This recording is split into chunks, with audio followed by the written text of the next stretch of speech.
Hey guys, welcome back to the channel. Kirk Rifles coming to you with an interview with the Executive Vice President for Lexus International, Koji Sato. He is talking about electric vehicles in this interview done by this Indian automotive group. We'll jump right into it after you smash that like button, subscribe for more Lexus news. And let's head on over to Lexus Enthusiast where we stumbled upon this article. So over at Lexus Enthusiast, the title states, Koji Sato, electrified vehicles are a big opportunity for Lexus. Of course they are. They are the future. So we're not going to read them quoting the article. We're just going to jump on over to it, and they have the link right here. It's Autocar India. So we're just going to hop on over to there. There's the man himself, Koji Sato. So this first question is just talking about the market in India, which doesn't excite me too much. And then the interviewer, or Automotive India, switches the ball game straight to electric cars. Like this is the age of electric cars. What is Lexus doing about it? This is good because we get very little information about Lexus and Toyota's EV plans, and so we just get a little bit more tidbits. So let's jump into it because this gets me really excited.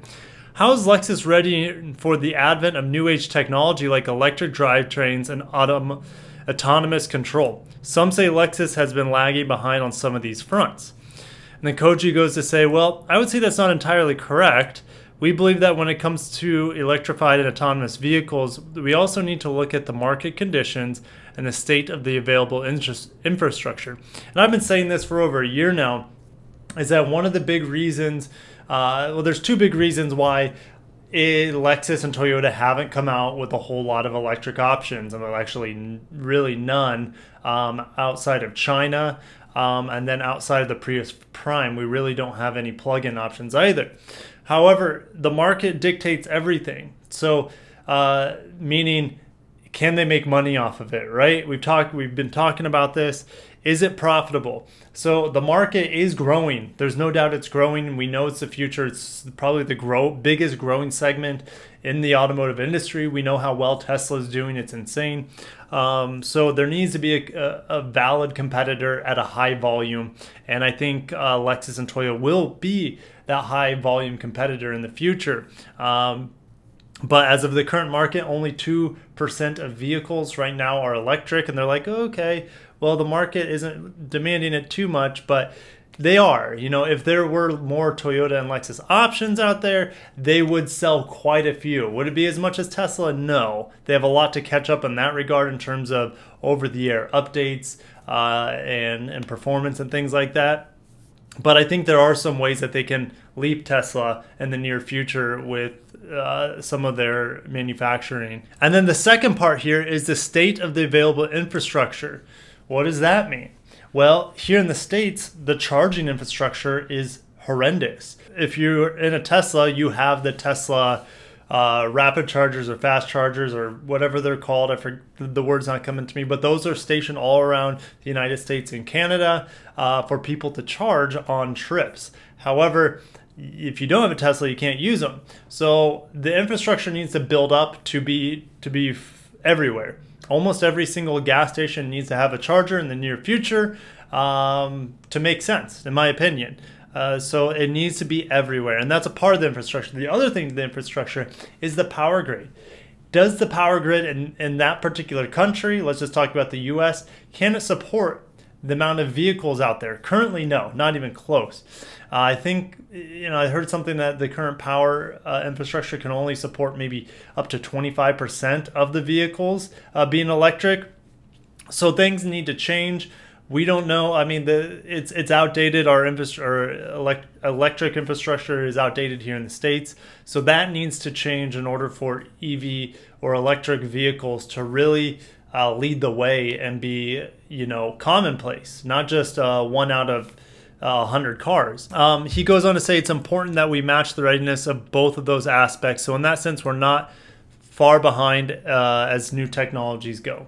So he's putting everything into perspective. Everyone gets excited about EVs, like, oh, EV's the future. Why aren't you doing it now? People want it. Yeah, it's true, but people also don't realize the infrastructure and the marketing and the profitability aspect of things. So next question, Autocar India says, with EVs coming in sooner rather than later, do you think this is going to be an opportunity for you to refine the Lexus brand? Sato goes on to say, yes, I think so, especially with EVs. Now, EVs for Lexus and Toyota is not battery electric vehicles. It is, in a sense, is that EVs, battery electric vehicles, are in the umbrella of EVs, but EVs also include hybrids, plug-in hybrids, hydrogen fuel cell, and then battery electric vehicles. It's a big opportunity for us to change the structure of the vehicles by using batteries. We are the pioneers of hybrid technology and have enough knowledge to manage hybrid systems. That will help us enhance the EV technology, so it's a great opportunity to make a better car. Where's my gut feeling with this? I think it's going to be a slow change for them. Yes, are they going to offer a fully electric vehicle in the near future? I think so. But it's going to be rare and expensive. I would say it's probably going to be like a top-of-the-line Lexus, or maybe a smaller Lexus that's going to fetch a premium. But they're looking to hybridize and possibly plug-in hybrid their entire lineup for Lexus and Toyota. So I think that is pretty exciting. It just needs to also provide the performance we want as well. So we go on to more electric questions. With so many forms of electric vehicles, and I just talked about those, is there a big concern that returns on huge investment won't come soon and profits might not be very good? Now, I kind of hinted on this a little bit, but he says both Toyota and Lexus are collaborating on electric vehicles. They collaborate on all vehicles, let's be real, working together to save costs, especially on the battery. Now, I've made a video, I'll probably put it somewhere up in the sky here, that talks about how they're working on, and they probably do have a functional solid-state battery. Solid-state batteries are going to transform the electric car movement and future for the entire automotive industry. They have to be solid-state. Liquid, well, gosh, lithium ion is a liquid polymer.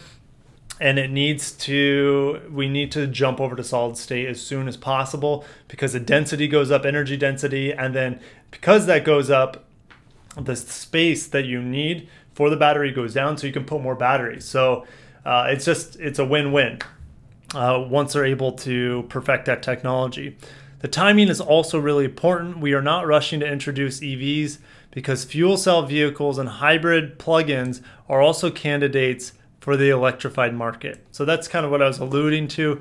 Fuel cell, I still don't understand fully why Lexus and Toyota are diving so much into fuel cell. 100%, maybe the infrastructure is potentially better by having hybrid gas stations, hydrogen gas stations around.